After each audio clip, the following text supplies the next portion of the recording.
Hi, this is Joseph Williams, son of John Williams, and you are watching the NerfHerder Council. What is up, everybody? Welcome to another episode of the NerfHerder Council. I am your host, JT. With me are AJ and Steve. We are brought to you by Audible. Go to audibletrial.com/NHC for your 30-day trial and a free audiobook download. If you would like to grab some free, well, not free, but, it'll cost you just a little bit, but it's close to free. It's very inexpensive. Some customized NerfHerder Council swag. Just log on to shop.nerfherdercouncil.com and you can customize almost anything, and you will look great doing it. So tonight's episode, we are bringing on a very good friend of AJ's and mine. Steve, this will be the first time you've met him, but you have heard about him. Absolutely. We've mentioned him many times on the show. And there is a reason that the three of us are wearing Browns gear, because our buddy is from Baltimore, and he's a little bit of a Ravens fan, a little bit of an Orioles fan, So, but hey, baseball wise, he's in the same boat as our trash can team now, huh? No, we're in first place. He's not, so he can suck it. Really? Yeah, third best I had to record in check the on that American today. League, baby. Yeah. Wow. Crazy, Okay. right? Well, 6-4. We're really crushing it. Yeah. So we do have a topic for tonight, and this is a guy, if you've followed the show for a bit, he likes to troll me in the comment section, specifically about The Force Awakens. So we are going to talk about that, but before we do that, we want to bring him on. This is a very, very incredible friend of AJ's and mine. It's probably our best Star Wars buddy that does not live in Cleveland. His name is Mark Thrasher, and he is from Baltimore, Maryland. Mark, what is going on, my brother? What's going on, guys? So Good to see you, JT, AJ. Nice to meet you, Steve. Nice to meet you too, man. All right, so let's get right to it. So we met you at Celebration. So before we get to how we met, let's just throw your fan cred out there immediately.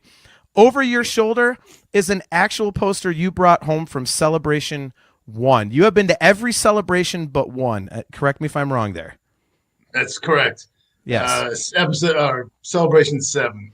Yes. Did not do. And you were almost coming because we were putting you up. You just couldn't make it. It's kind of a last minute thing that you weren't able to be there. That is correct. Very Yep. close. Our both my brother and myself, we were both having daughters that year, so it was a bit of a challenge to get out there. So unfortunately, we had to pass. Now look at the Browns fans would be there, but of course Ravens fans, But anyway, so all right, so we're gonna tell the story here. Steve I think has heard this, but man. Drop his feed. Yeah. See, Doing it solo. yeah. I'm bringing up my autogram jersey, my Clay Matthews. I can't even look at it. How many Super Bowls did they get you? I We have lost eight- count. We have How 8 many world felonies titles. did they get you? Oh! Wait, that's right. The white coat. All right, so now let's discuss how we met, because it literally was over football. And AJ, jump in when you want. Mark, jump in when you want. Steve, ask questions if you want. But AJ and I went to what was called a mixer after, I think it was like the Friday. I think it was like Friday. That's what they called it. They called it a fan mixer, and it was on like the second floor of the Orlando Convention Center. Was the And AJ and I, Catalina mixing wine all right. mixer? yes, yeah, Steve, the effing Star Wars Catalina wine mixer. Celebration 5 in Orlando. Yeah, it was 11 years ago, man. Celebration 5 in Orlando. And AJ was living down in Florida at the time, at Tampa, right? AJ, and Yep. So you were like 2 hours, out. And it was after the convention, and we went up to this fan mixer thing. AJ and I are sitting at a table, and we started talking about the Browns. And all of a sudden, behind me, I hear, "Oh, the Browns!" And I turned around, and I was like, "Well, yeah, who you like?" He goes, "Ravens, baby." I was like, "Oh God, there's only 3 of us at the table, and one of them has to be one of these guys." Like, so I mean, is that how you remember it, Mark and AJ? Like, I mean, Yeah. Oh yeah, absolutely. Yeah, it's right away when I heard Cleveland Browns, I'm like, oh yes, opportunity, and then right from there is when we kind of just hit it off, and obviously there was a lot more to that night, but that's kind of how it kicked off, and there's always been that little bit of competition between us, and Yeah. but there's always been that mutual love for Star Wars. So it's kind of like, it all works out. Yep. Yeah. Yeah. As I recall, we met over football, but we bonded over Bacardi. Yes. That Yeah, was, we had a handle in the car, right? Yeah, because he was Mark was there with his brother Chris, and Chris's not fiance at the time, but future And that's fiance, now wife, and everything. Yeah, Andrea. And so they eventually came over as we're busting up, busting each other's nuts about football, and then we start talking Star Wars. And AJ, had driven from Tampa, and this was the first one we've been to, so we didn't know to stay on site. So he had his car in the parking lot. We had bought like an actual handle of Bacardi, like the giant bottle, because we were like, we don't want to pay convention prices. Right. So we were talking, and the drinks were I think like $8 or $10 at this mixer thing. Yeah. And AJ and I finally like, hey, we got some Bacardi in the car. You guys want to? They're like, yeah. So we go outside, and it's like where most people do that to go like smoke a joint or something. Like ours is a bottle of Bacardi. Kids, right? Yeah. And so I mean, do you guys any of you guys want to guess how much was left at the end of that night, like before we left the convention center? I'm gonna guess 0. Yeah. You'd be correct. None. Yeah. 5 of us finished a handle in It was like 15 or 20 minutes. Oh, it was bad. It was like we went out I think a total of 3 times and we're just going. And man, we have The cool thing is that we had already established that, the sports and the love for Star Wars. Now we're out in the car. We don't really know each other that well. We're sharing this bottle of booze, and we're like, man. And I'm just looking around like, these could be my next best friends. And I was like, wow. And so, yeah, we were going, passing the bottle around, and it was wild. I couldn't believe it, Yeah.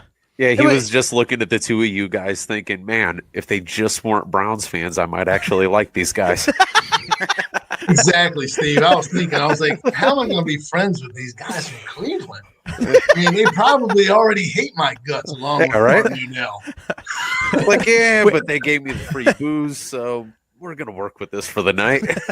Never going to talk to these assholes again anyway. Yeah. Cheers, Mark. Yeah. Cheers up, mate.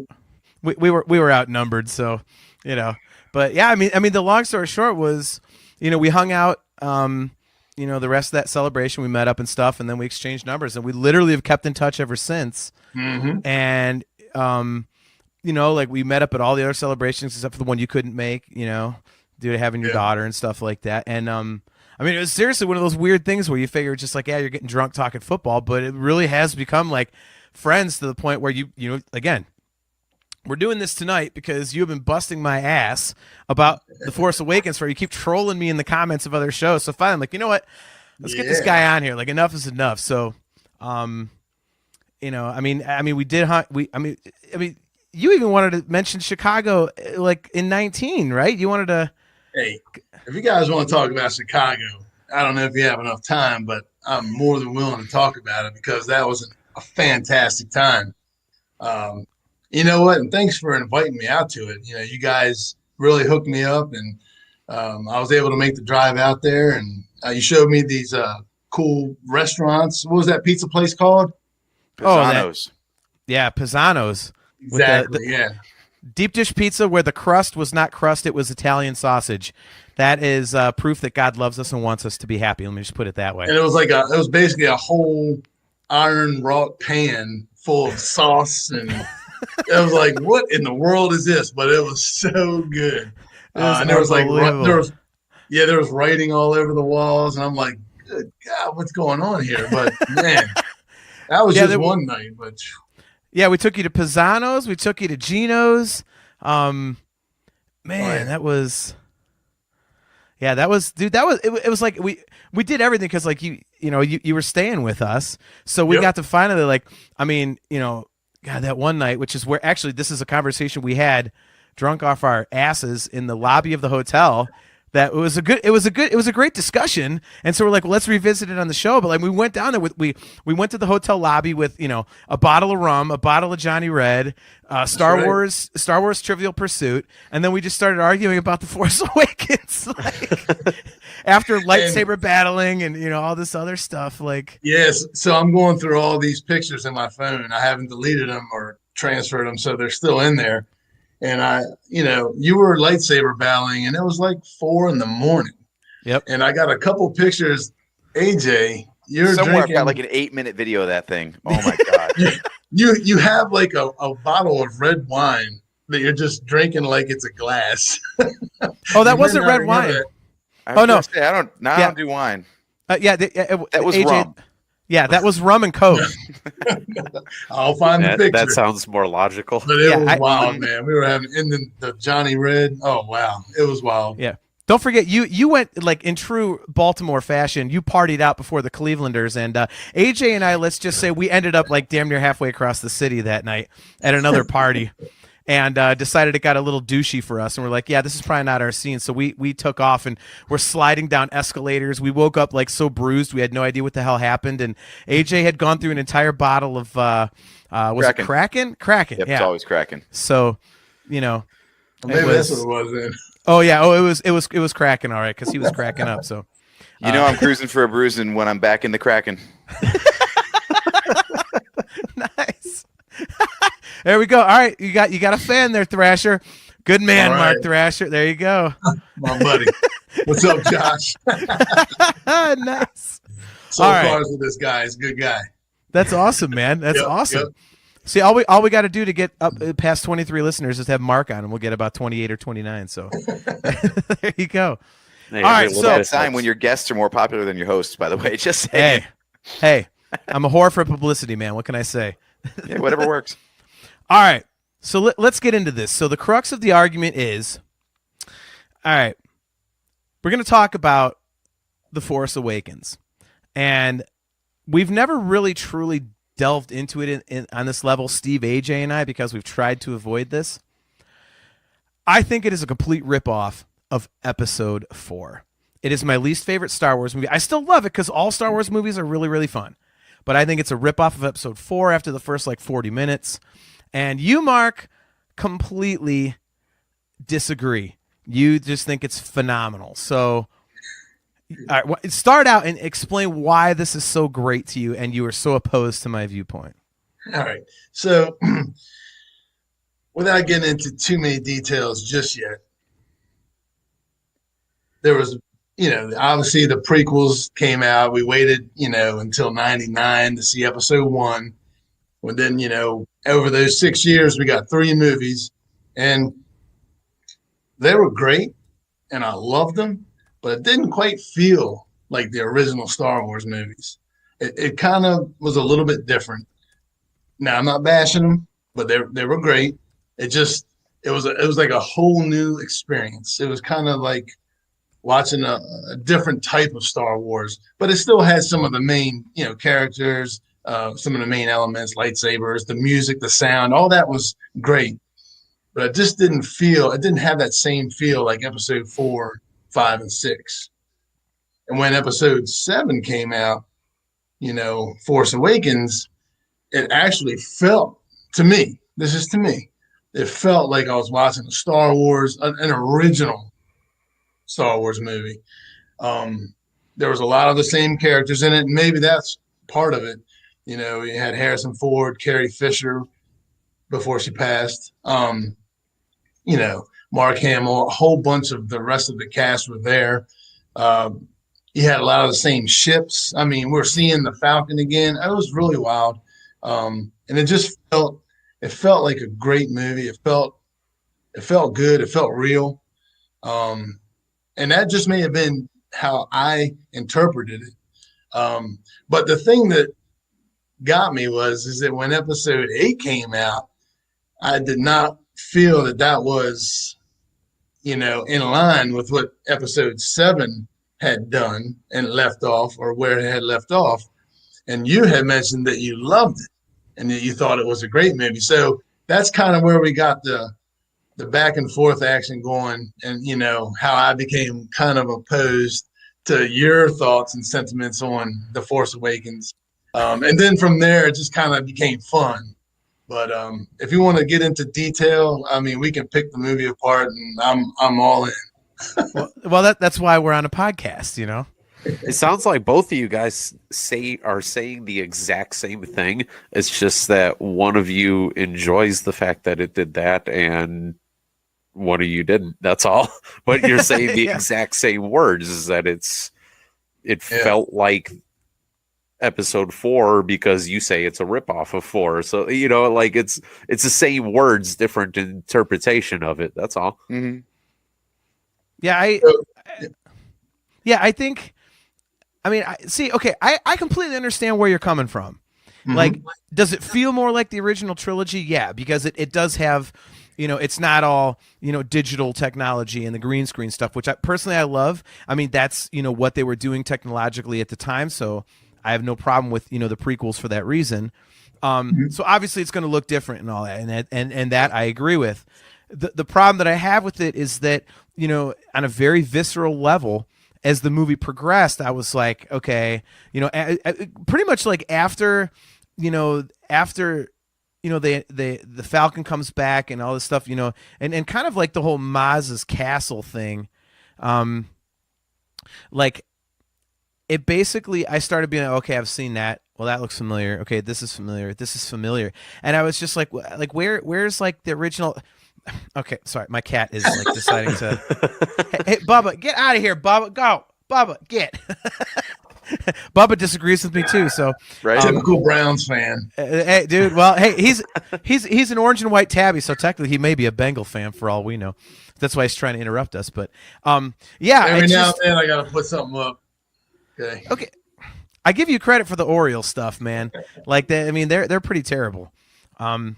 Look at this. Look, Joseph Friend's trying to get in on the troll by space whales. Like, you're going to get banned, Joe, even though you're the one that helped fix my computer problems. I'm going to ban you if you keep doing that to me. So, Space whales. oh, God, I hate it.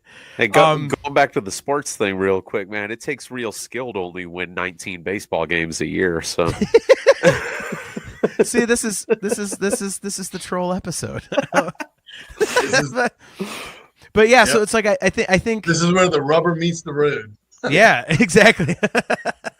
Yeah, it was like, I mean, it is literally, I've said this before, the only Star Wars movie that I left and I was like, yeah, that was cool. Literally every other movie I was like, oh my God, this is awesome. Like, it was like, yeah. Like in this one, I was like, yeah, okay. Because I was just, especially after the way they reintroduced the Falcon, which was like the coolest way you could do it. It's not just like, this heroic, the Falcon's back. It's like, no, it was like some piece of crap that they didn't know would fly. And all of a sudden, it's back up and going. Like there was that little bit of doubt that they instilled in your mind. Like it was awesome. And then after that, it was like, okay, well, here comes the Death Star run, and here comes, Obi-Wan's death and all this. So it was just, I think that was JJ's way of bringing us back in gradually. And that whole thing where they're running, and it's kind of we don't need that. Yeah. AJ and Steve, you guys can speak this because we talked about this, and you guys made some good points about why we need. And I understand those points, but I'm sorry. It's Star Wars. You don't have to reintroduce Star Wars. It's like, oh, remember this? Yeah, we remember. It's Star Wars. That's why Disney paid $4 billion for it. We don't need a reminder of Han frickin' Solo. He's the greatest character in cinematic history, okay? Like, yeah, Luke Skywalker kind of kicks ass. Princess Leia is awesome. You don't have to spoon feed me the movie I've already seen, okay? And I don't care if it was 1977. You're talking about, like 38 years later, little kids have seen episode 4. You don't need to spoon feed it to people. It's not necessary.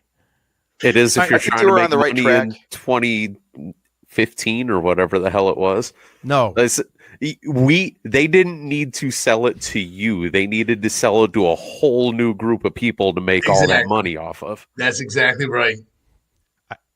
AJ? That's a fair point. Yes, if you had not seen episode 4, you'd think episode 7 was fantastic. It's only Exactly. because it rips off another movie. So think of all the people, all the kids that were born and are seeing their first Star Wars movie ever. They don't know it's a ripoff. If anything, they're going to go back and see A New Hope later and be like, oh, this is just like episode 7. And because episode 7 is their first experience, they're going to think that 4 is the ripoff. Yep. Yeah. And here's the thing, guys. Well, that's sacrilege. Here's the True, thing. but Look, it'll happen. here's the deal. Listen, J.J. Abrams got the assignment of making this movie. It's a big assignment. Probably one of the hugest in his life. Probably, if not the hugest. And he's got to bring in 3 generations. He's got to bring in the people that have seen Star Wars back in the late 70s. He's got to bring in the people that started off with Episode 1 in the end of the 90s, the 99. And then he's got to bring in the new generation that they may have seen them, but they weren't raised on them, that are brand new to Star Wars 2000 or whatever, The Force Awakens. So he's got 3 different genres or whatever to kind of pull it together. And I think he did a great job. I thought the movie was incredible. He was able to tie it all together, and that's hard to do. I mean, you can blast him for this and that, but the truth is it's a great movie, much better than the next one. But it is a great movie. Don't even get me started on that. Now, I think okay. you were on the right track with BB-8. I think BB-8 is a perfect example of how you take like something familiar, like we all know Star Wars droids are adorable and everyone loves them, but it was like, oh my God, we've never seen a droid like that before. That's like how you can pay homage to the past without completely ripping it off.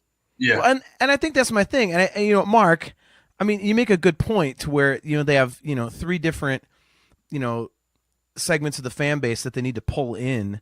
And, I think, Steve, when we talked about this, like you kind of made a similar point.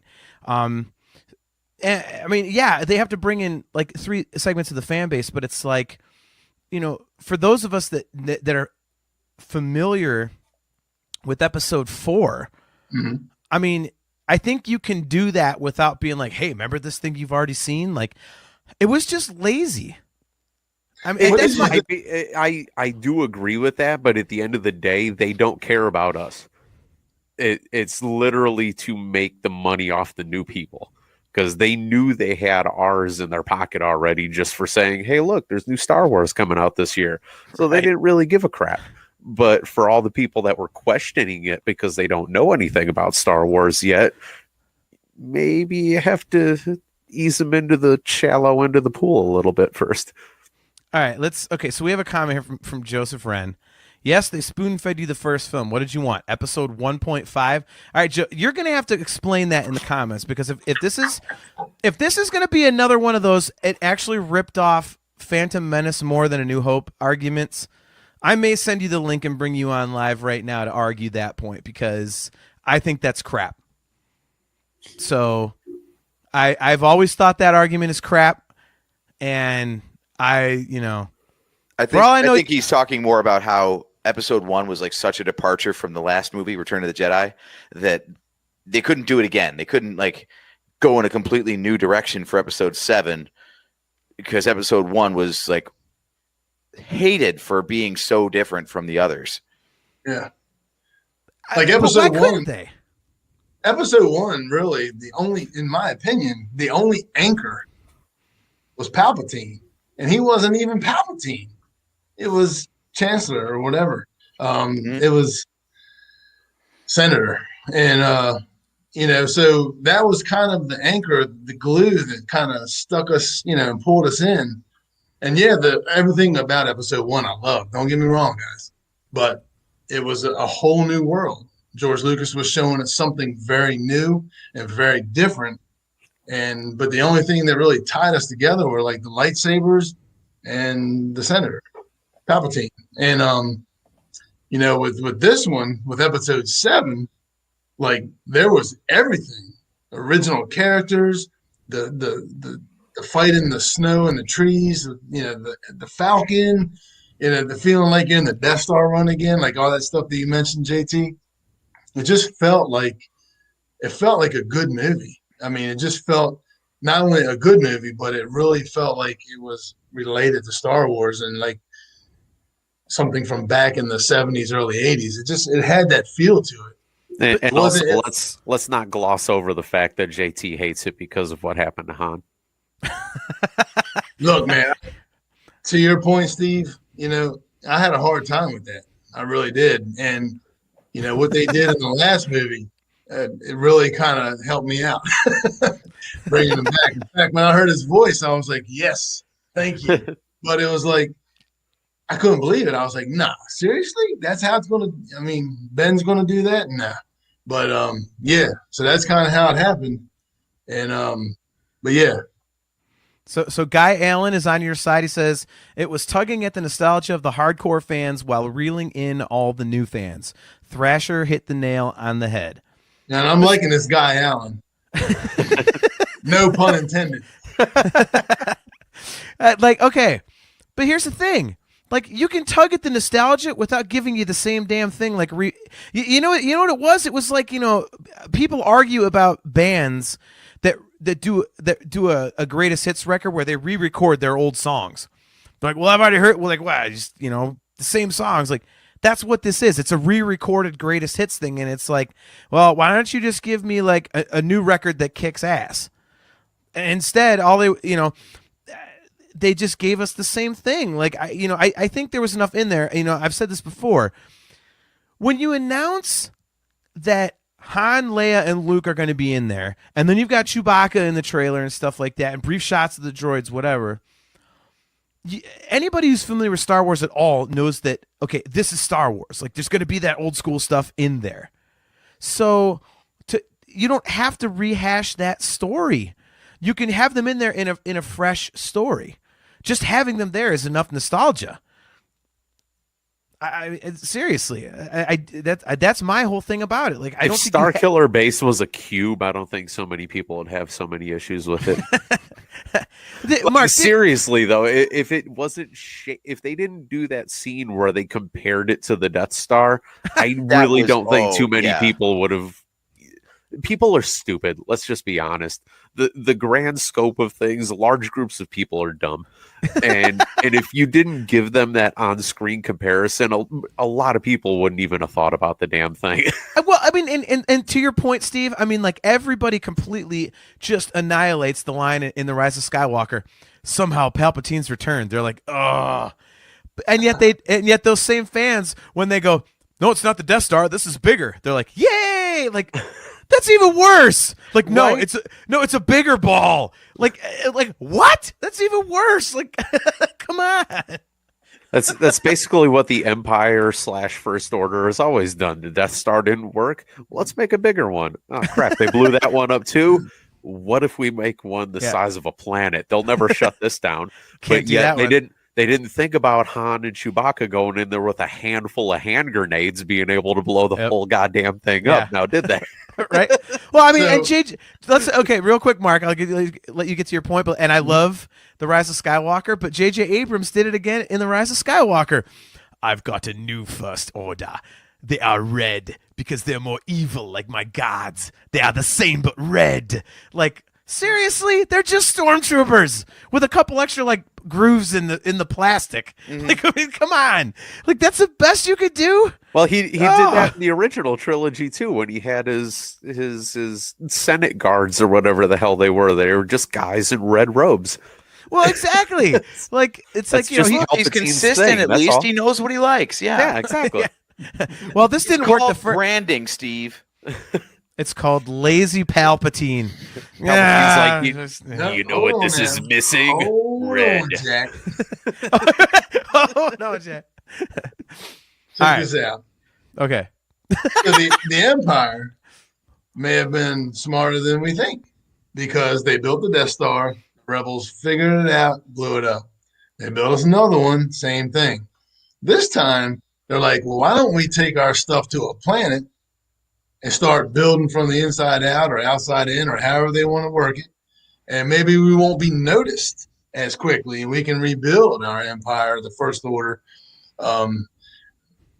That's just my thoughts. I don't know exactly how it happened, but maybe instead of makes taking sense. it and building it out in space where they can be seen and blown up or whatever, now they're going to be a little bit more incognito. Planets at once. How is a planet incognito? Well, Because maybe they think about it. they're there. Who's the only group in the galaxy that can blow up a planet? The Empire. Rebel Alliance. No, the Empire. Yeah, The Empire. Rebel Alliance Oh, will go okay, around all right, blowing all up right. planets. Yeah. So with if the you Death don't want Star. your planet-killing weapon to be blown up, build it out of a planet. Yeah, but I think they're going to fly past one that's got a big groove out of it with like a giant circular laser. Go, what the hell is that? Be like, boy, whoa, that's some crazy topography, and just keep going like nothing happens. There was a giant sign on the outside of it that said "Totally not a weaponized planet."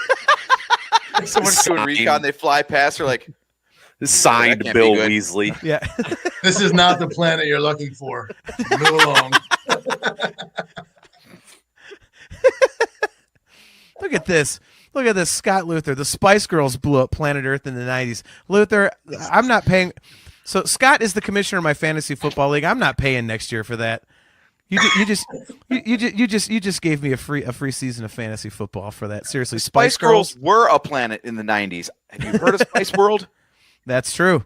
Look at that. See, okay, now I'm all right, AJ. All right, seriously, okay. The fact that AJ knows that, okay. AJ's now been removed from the show for a second till he can behave himself. He got the boot. So, yeah. So, anyways, oh my gosh, yeah. I just like I say, like I don't know. It just seems so lazy to me. You have all this time to come up with this concept, and the best that you can. And by the way, an open, just like. The world is your oyster to create anything. They basically say, here's Han, Leia, Luke, Chewie, R2, and 3PO. You can do anything you want. I think I'm going to do 2/3 of episode 4. Like, what the hell is that? Mm-hmm. Like, that's the best you could come up with? Like, Something I just realized, though, it's all those things that repeat themselves from episode 4. They're done by the new characters. It's not like it's Luke doing the trench run or Leia sending him off and watching everything. Like Han's off doing his own thing. It's Poe doing the trench run. It's Finn doing his own thing. Like Han never infiltrated much of anything. Like he did that thing in episode 4 where he freed the princess, but that was Luke's idea to begin with. mm-hmm. So most of this is all the new characters doing the old characters' shtick. Yeah. So it is kind of a good way to mix like old and new. How is it a mix? We've already seen it. Like, how is that? Characters? Who cares? Look, if it was straight up like the same characters doing the same things, that's an utter rehash. This is at least trying to stray like a little bit away. No, Look, it's I'm just a trying to play it's devil's advocate here. I don't know. No, it's a cover band. Okay, I sing in a cover band. I would never go out there and go, okay, I'm, Metallica. I'm Alice in Chains. Like, no, your brother, believe me, you're a cover band. Like You do look like Star Killer Base. I do have a big laser killing weapon in my center, so Oh. my belly. That was a belly button That's joke. better than but I was yeah. thinking. Yeah. You're never gonna budge off this, John, but just to show the global love, for lack of a better statement, for episode 7 and your dislike of it compared to the love you have for episode 8 and the world's disdain for it. Like, it shows that, like, when they did have, like you said, the world is your oyster thing, and they did go off the beaten path, nobody liked it. But you spoon feed them episode 4, and the thing was the highest grossing movie for God knows. You know what I mean? Like, it didn't break the records, but it was like the biggest Star Wars release ever. So it's like, obviously, going back to the people are stupid thing, people like it when you just give them the same crap over and over again, I guess. Hey, Yeah. I would like to say that was just that any tickets would have sold because it was Star Wars, but you don't get to over $1 billion at the box office unless people are going back like 2, 3, 4, I don't know, like UJT 7 times. So, Oh yeah, that one I saw. I think I saw episode 7. It was like 12 times. This movie's awful. I'm going back for my 11th showing. Dude, it's Right. Star Wars. I mean, it's like, but after 12, I am done. Yeah. yeah. I mean, Screw it after 12. No. 13 is way too much. That's bullshit. dude, It's just like Friday the 13th. There's going to be 100 of them one day. They're still going to be great. Even Thank you. way Okay, down I'll the buy it road. on Yeah. Blu-ray, but not the Steelbook. yes. Yeah, exactly. And so, I mean, They're going back to VHS. And you know what? To your point, Thrasher, even the Friday the 13th movies, they weren't all that great. Lord knows Jason on the cruise ship was horrible. Jason in New York City was horrible. Oh, Manhattan. They still made money, though. Of course. Look, I think that Star Wars: The Force Awakens is the highest grossing movie domestically ever. I think it has the record. It was at like 900 and some million. And maybe it's over that now. Who knows? But it's a good movie. And if there's, you know, I'm a little bit biased, and I'll tell you why. Friday, it's the movie's getting ready to play, and I got my tickets, this and that and the other. And I'm talking to my brother, Chris, on the phone. It's Friday morning. He's in Florida. I'm in Maryland. And I'm like, Chris, man, it's too bad we just can't watch this movie together. And he's like, well, maybe I'll just come up there and watch it with you. And I was like, what? I said, for real? Like, you have to work or what? He's like, nah, man, I can do this. So he calls me back in like 20 minutes. He's like, yeah, I'm flying in at like 3 o'clock. I was like, what? That's awesome. So on the fly, my brother comes up.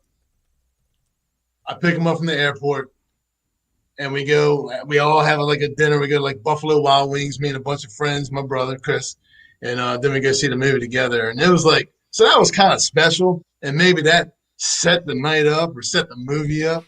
But in general, I still think that the movie was good.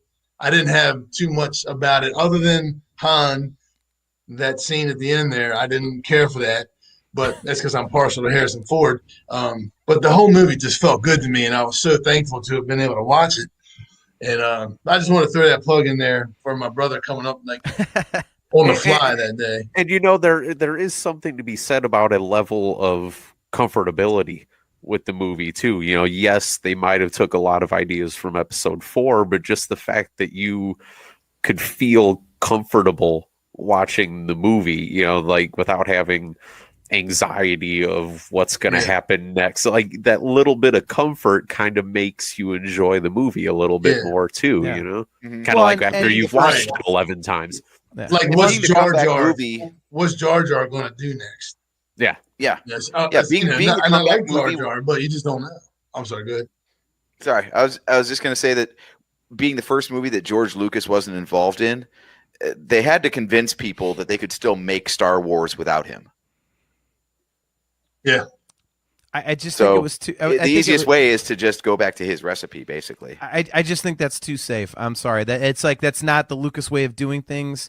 I mean, now I will say this, Mark. I don't know. I had a Twinkie the other day, and it was fantastic. And I know it's probably not the original recipe since they went out of business, but damn, if I didn't think it was the best Twinkie I ever had. If you're comparing Star Wars to Twinkies, like not only am I removing you from the feed, I'm removing you from the show permanently. But Twinkies are good. Yeah. I'm a fat guy. I concur. Yep. Hey, anyone who liked Guitar Hero 3, that was made by non-original creators. So clearly you can continue franchises and do just fine without the originals. Jeez. I mean, I get where you guys are coming from. And I mean, Mark, I think, you know, you make a very good point about your brother coming up and, you know, doing that surprise trip. Like, you know, AJ and I have talked before about, you know, episode 3 is my favorite Star Wars movie. And a lot of that comes from, you know, that was the first midnight movie that AJ and I did together. And we were like center of the theater. And it was like really the last time that everybody could do the full cosplay thing. And, you know, the lightsabers and everything. It was, you know, the last time you could do that for a Star Wars movie. So, I mean, I completely understand that part of it. Mm-hmm. I will never understand, you know, the laziness of, you know, and maybe not even laziness.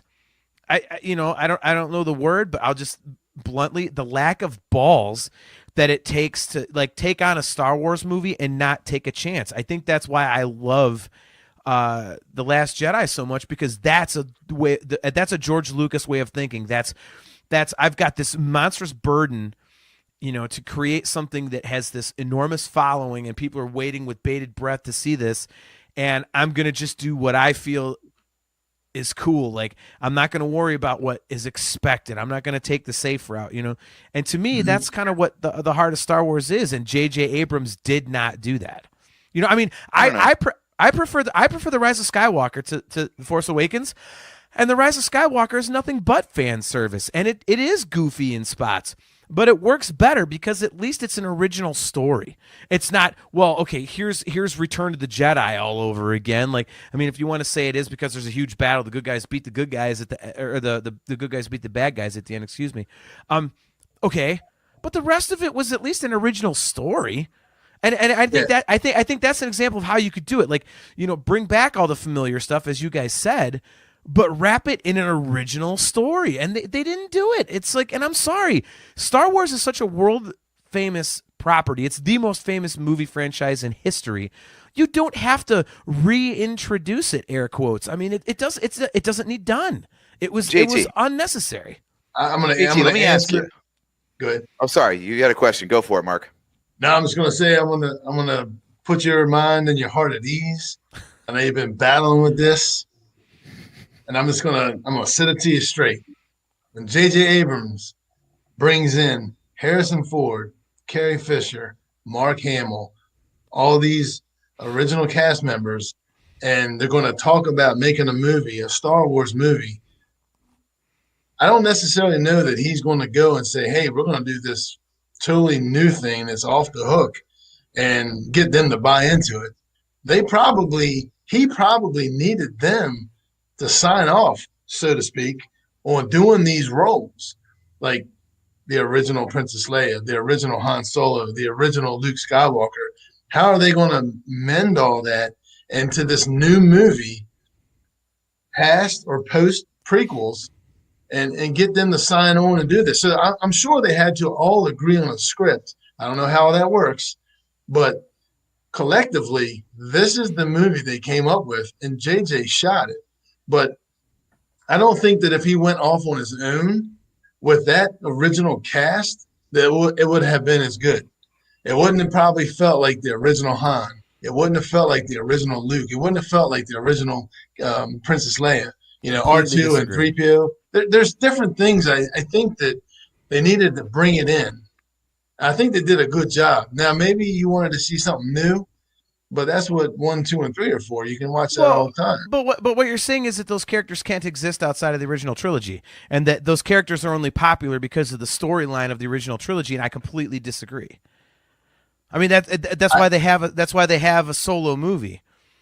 Han Solo is such a popular character, they could make a standalone movie that, which is quote unquote a tank at the box office, but now it's like it's legendary among the fan base to where they're they're thinking about doing an entire series based off of the thing because it's so popular. Yeah, but it's not Harrison Ford. When you have doesn't matter, it's the character. It does matter when you have totally that caliber. Matters. When you have that caliber of actor and actresses in the room agreeing on a script and what you're going to do with a movie, you may, and I'm guessing. I mean, I wasn't in there. I'm just saying that maybe they had to agree on a plot that was similar to episode 4. I'm just saying it's plausible. I mean, when you're dealing with with actors of that caliber, especially ones that were previously in Star Wars, that could absolutely be a thing where they all sat down and said, yeah, I'm not digging this script, you guys got to do something different. Yeah, who the hell knows? I mean, in this day and age, a lot of that shit comes out on the internet, but a lot of it gets hidden behind closed doors too. So I mean, it's possible. Who the hell knows? They all had to agree. All of them. As soon as you decided to put the movie within the lifespan of those characters, you had to get those actors to play them. There's no way you could tell a Star Wars story, not involve the characters, and if you're going to involve the characters, there's no way you couldn't cast those actors. But they don't have to be in the same story. I mean, okay. So David Hill says, I watched it in 3D again the other day. I don't remember how many times I've seen it, but the 3D makes it even better. And I agree on that. By the way, I watch it in 3D VR on my PlayStation. This is one of my best friends. It's awesome. One of my best friends from high school. Actually, you guys met him one time. Yeah. And he says, how can you not love that movie?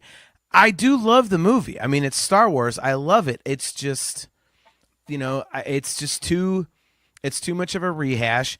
And, to what you guys are saying about having the original actors and actresses and stuff, like, I think that, that it kind of strengthens my point in that because you have them, you don't have to put them in the exact same storylines.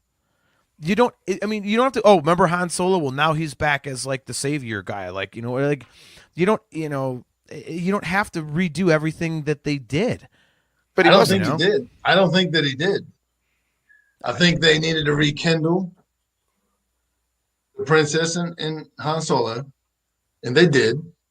You know, they had a scene together there, and they talked about things. They talked about their son Ben.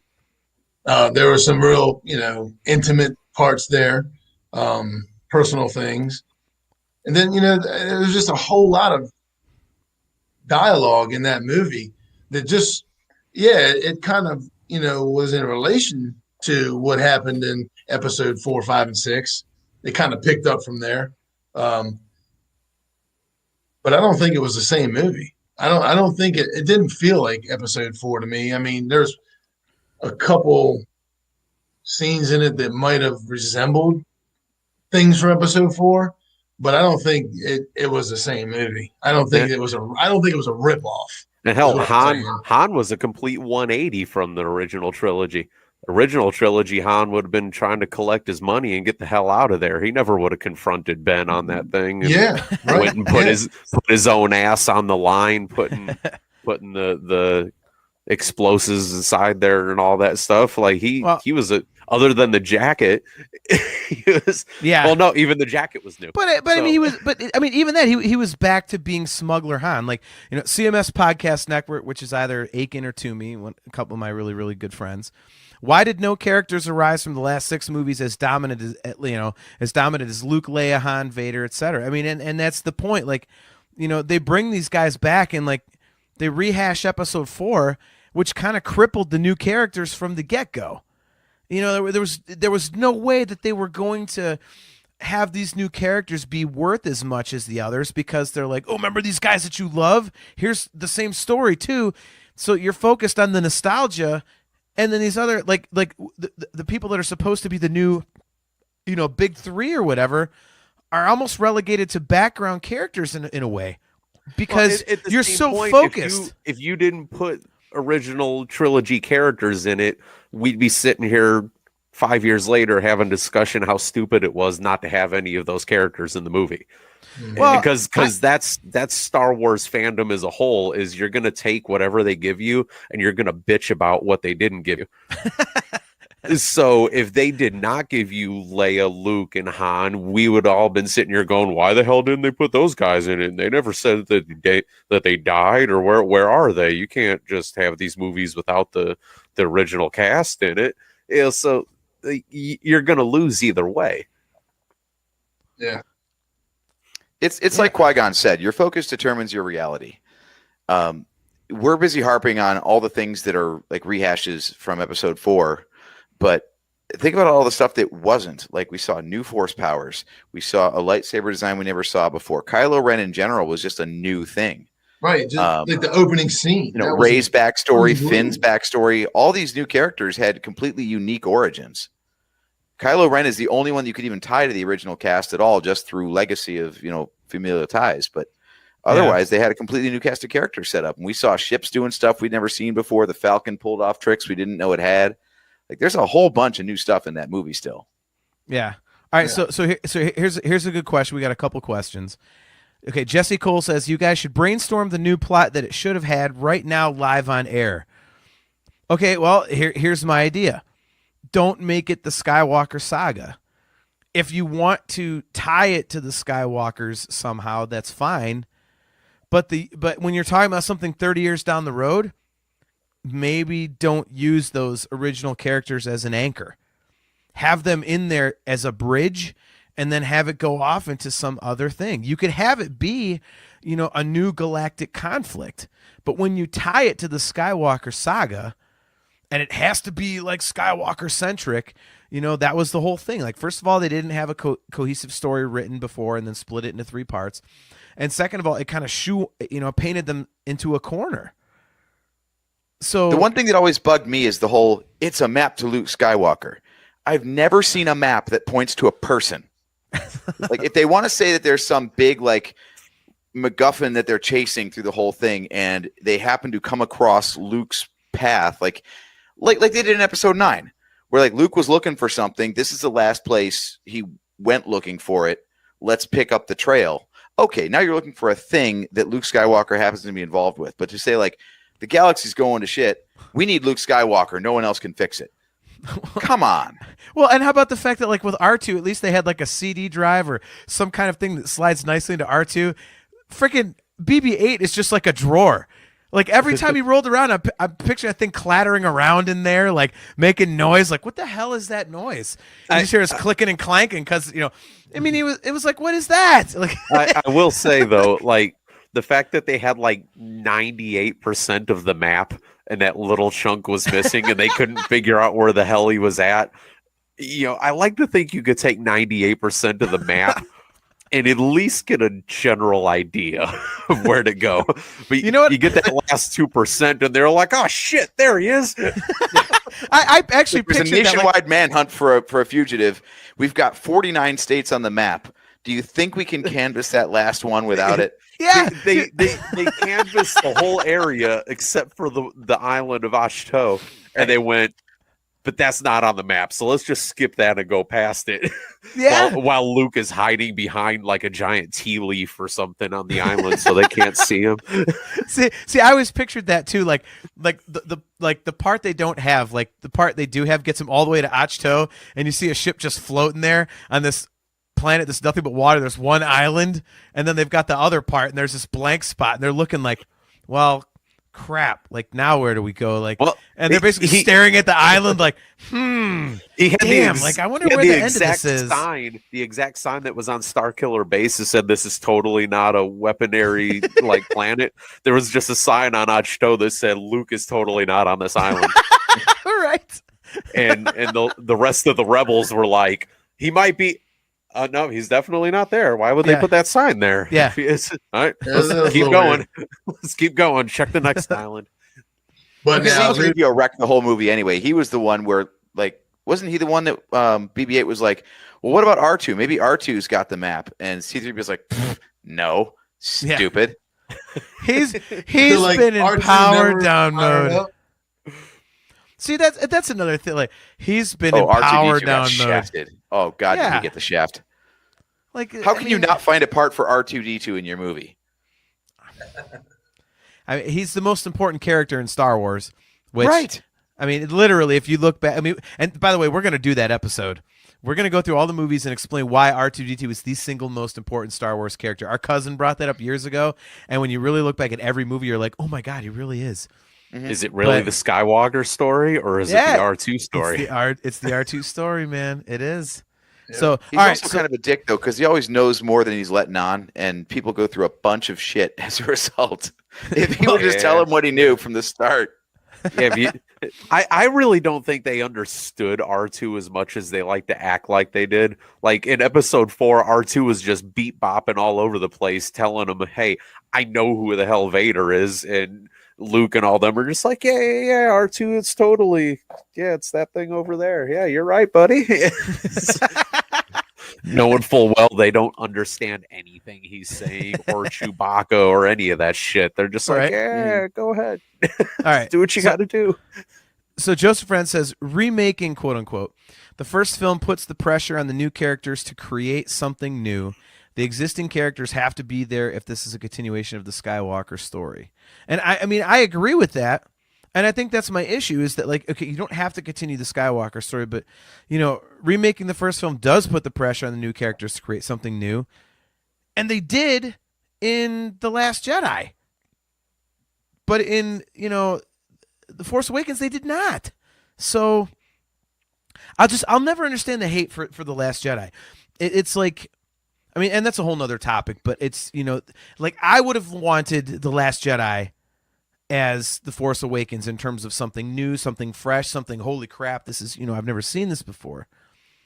Like, and would you have felt better if they would have gave you not so much the story of 7 and 8, but if they would have gave you the full-blown original story as 7, and then with episode 8 kind of went to the well a little bit and made that one more comfortable and remake-ish? Would you have felt better about that? I don't know.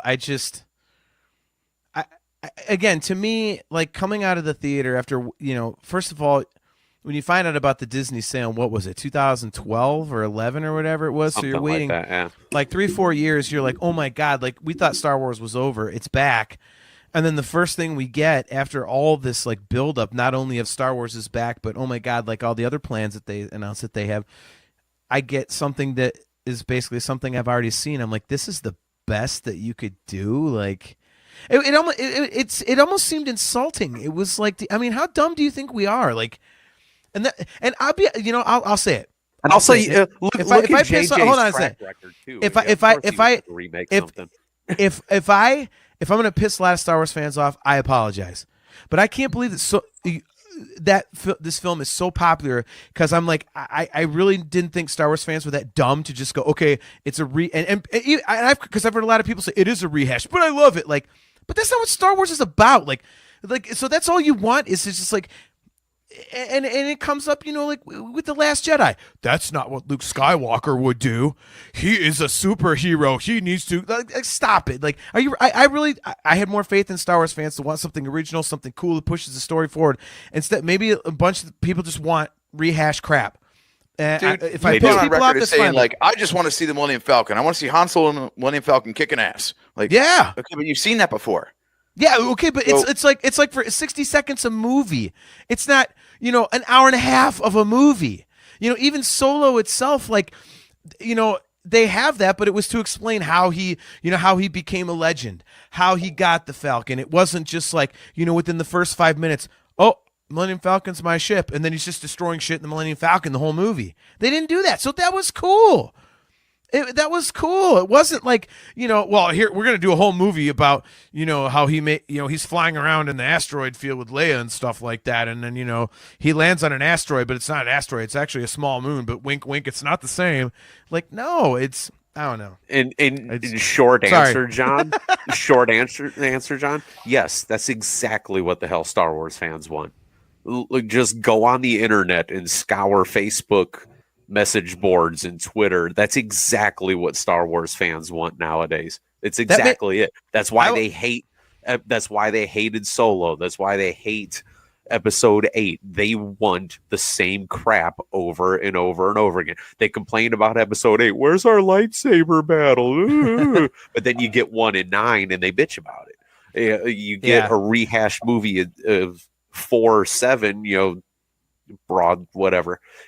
They love it, but they hate the original idea of anything. And that's why going to Episode 9, they went to the well again and started doing fan service the whole front and back of the movie.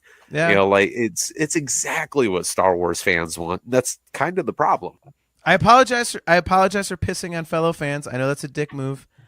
So No, it's not when it's true. Dog No. town. yeah. You don't have to apologize for truth. I mean, just look at Disney Plus now. Like, people love The Mandalorian because it's during the time frame of 4, 5, and 6. As long as you do something that's around the original trilogy time frame, the whole Star Wars fandom is going to love it automatically. But if you try to give them a new idea, it's All right, look, real quick. Everyone watched 4, 5, and 6. They loved it, fell in love with it. It became culture. I mean, it's the best movie ever, right? Best franchise, in my opinion. Then they come out, 15 or so years later with 1, 2, and 3. It's still Star Wars, has the same sound. A lot of the stuff still feels the same. It's the lightsaber battles. It's new characters or new actors, but it's still the Skywalker saga. It's when he was a boy and what happens to him growing up. Mm-hmm. So now you jump past Episode 6. You're doing the last 3 movies. And the original cast has decided they're going to jump in on this. And they're all older now, whatever, Harrison Ford, what I'm talking about. So with those 6 movies already made, and it's all about Skywalker, they got to make these last 3 still have relevance to Skywalker and, of course, Palpatine, because he's a big part of this whole thing now. But I think that's what they did. Last Jedi confused me a little I I'm just being honest. Maybe we can do that on another show. But I I think they did great with episode 7 because they went out on their own with 1, 2, and 3, even though it was still tied with Skywalker, the saga. But now that they got the original cast members, they got these new set of movies, they're kicking it off. I think it just wanted to make it feel like it did 30, 40 years ago. And I don't think it was a ripoff. I don't think he tried to steal anything from the original movies. I just think that they wanted to make a good movie that felt like the original trilogy with the same actors who have all aged, and they all had to agree on it. So, I mean, if you look at it in that retrospect, up until 7, up until 8, I think that that's really how it went. And I can't fault that movie. I can't find anything bad in the movie. I don't like the way Han died, but I can't find anything wrong with the movie. I agree. I don't know how you can. Timing is everything. The reason 7 ended up being such an homage to the original trilogy was because 1, 2, and 3 strayed so far from the formula. Yes, like, it was a quote return to form. You know, if they had just come out with if Force Awakens had come out saying like 86 or 87, if they had just like kept on churning out stories, it wouldn't have been nearly as well received because we'd already seen that brand of Star Wars for the last 3 movies. Right. But then when it's like, oh my God, I haven't seen a movie like this in 30 years. Now it's fresh. You know, everything old is new again. There's not a lot of crazy mess going on. CG animals like fighting over. I mean, it wasn't like the little aliens flying all around. It was like they brought it down to earth. And me as a Star Wars fan, a real Star Wars fan, JT, really appreciated that. To put it in musical terms, JT, it's like if Def Leppard had come out with Euphoria immediately after Hysteria. Which they did. It was a hit because no, they didn't. They totally That was didn't. the next record.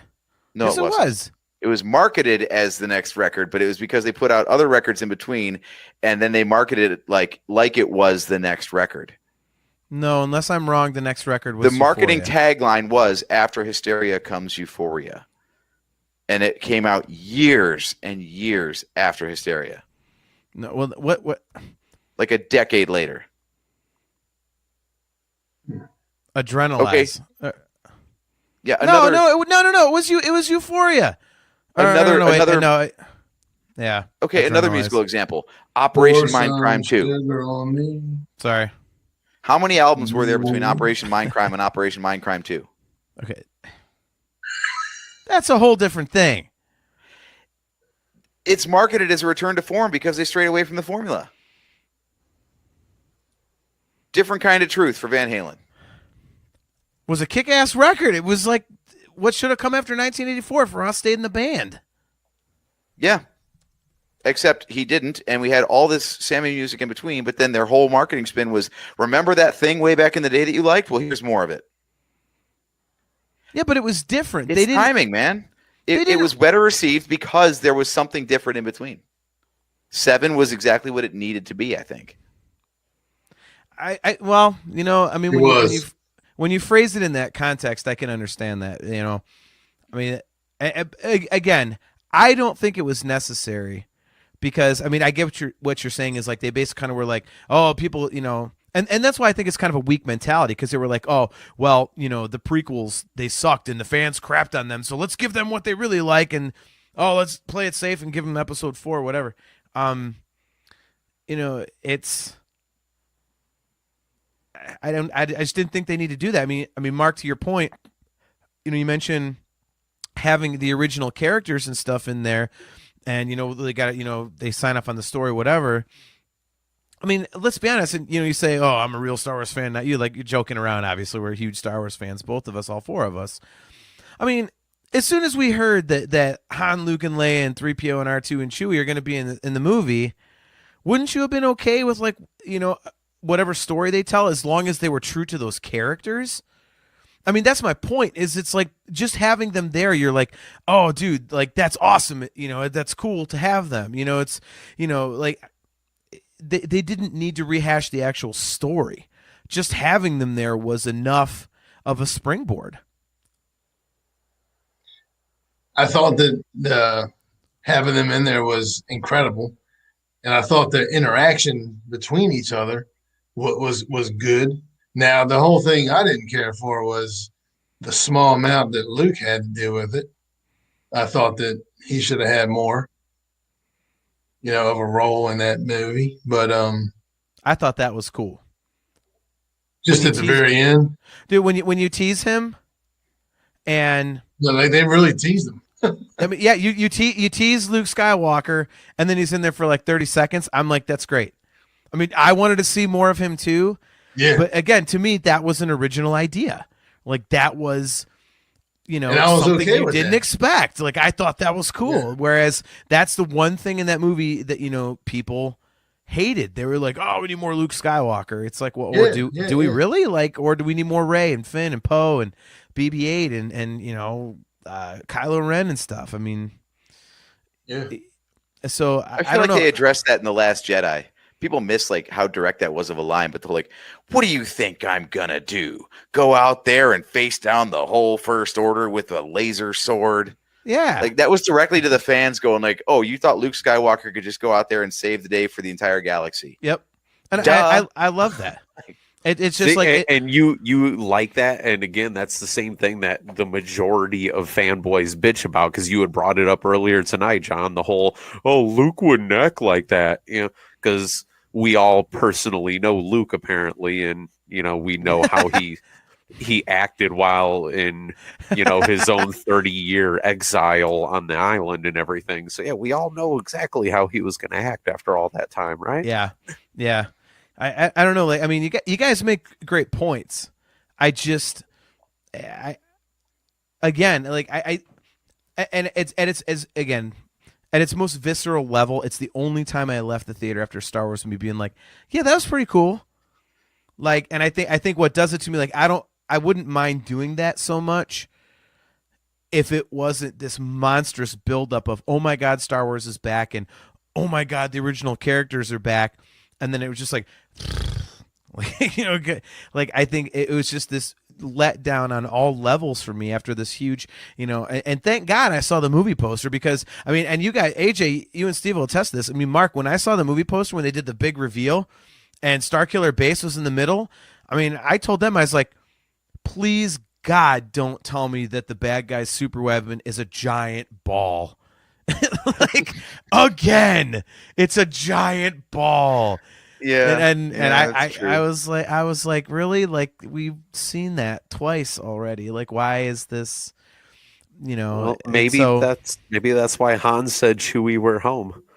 'Cause he was talking about episode 4, not the Falcon. Yeah, yeah. Look, they made good on their damn promise. Okay, in episode 4, they come up on the Death Star and they're like, "You set it for that small moon," and it was a space station. This time, it was a small moon. That's no moon. Actually, dude. Yeah. Wait. Hold on. I was like, Yeah. oh crap. Yeah. Never mind. You're right. That's small moon. Yeah. That is Yeah. good. Go the other way. There's an Obi-Wan Force ghost in there, and it goes, "Not this time, boys." I'm out. See ya. Yeah. I got Most this one. certainly is a small moon. You guys got this. And he fades away. We just explained Obi-Wan's absence in episode 7. Lets out an old man creeper on the way out the door, just like that. Like as he's walking out the door. Like, It just smells like old ass and mothballs. do Force Ghost farts smell different? Are they more regal? Are they, or is it just an actual fart? See, this is a whole nother episode, but I mean, these are the ideas that we get on when we're getting silly. So, but all right. Well, I think on that note, we'll close up shop here. First of all, huge thanks to you, Mark.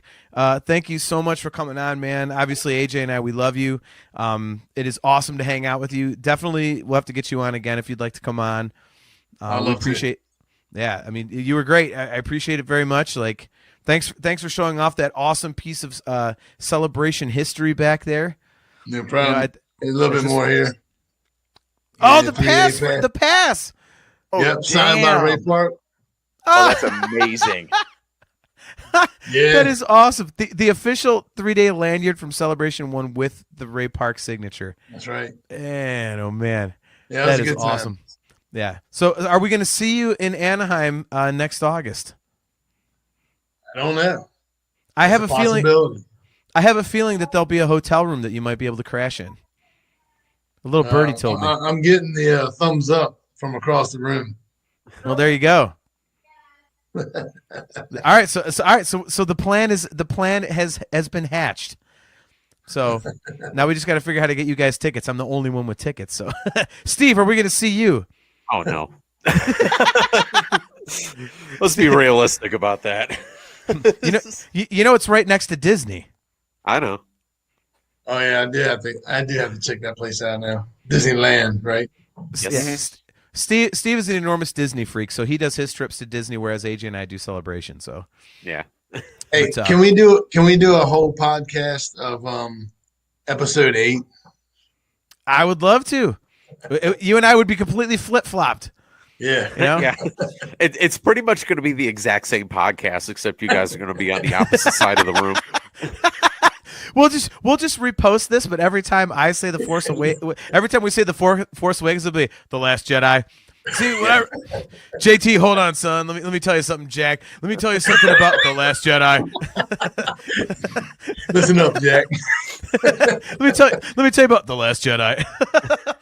They're the worst overdubs ever for all of us. Be like a poorly recorded audio book, but yeah. So it'd be like the first half dozen of our podcast. Right. Yeah, pretty much. So when they came out with The Rise of Skywalker, you hit the wrong button. Damn it, soundboard. Yeah. So, all right. So real quick, we do have to address something. And Mark, if you want to be a part of this, you can feel free. Maybe you could be a judge, or if you buy a set, you could play along with us. So for May the 4th, we are going to do a live episode on an off night of Cards Against Star Wars. And Steve and AJ and I have a set. We just need people to judge. So obviously we'll have to show our cards on the screen and be like, people can be like, oh, that one's funniest or whatever. Like we'll read our cards out.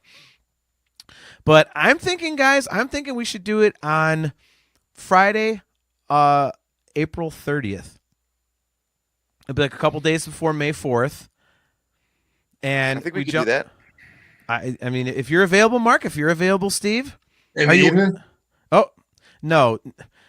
Again, Baltimore, what the hell? This is why Cleveland makes fun of you. No, we're going to get on at like 8 o'clock in the morning on a Friday. We'll make sure, Good Lord. My goodness. Yeah, I'll bring my set to work with me, and you guys can Yeah. wait an hour for me to get back to my phone.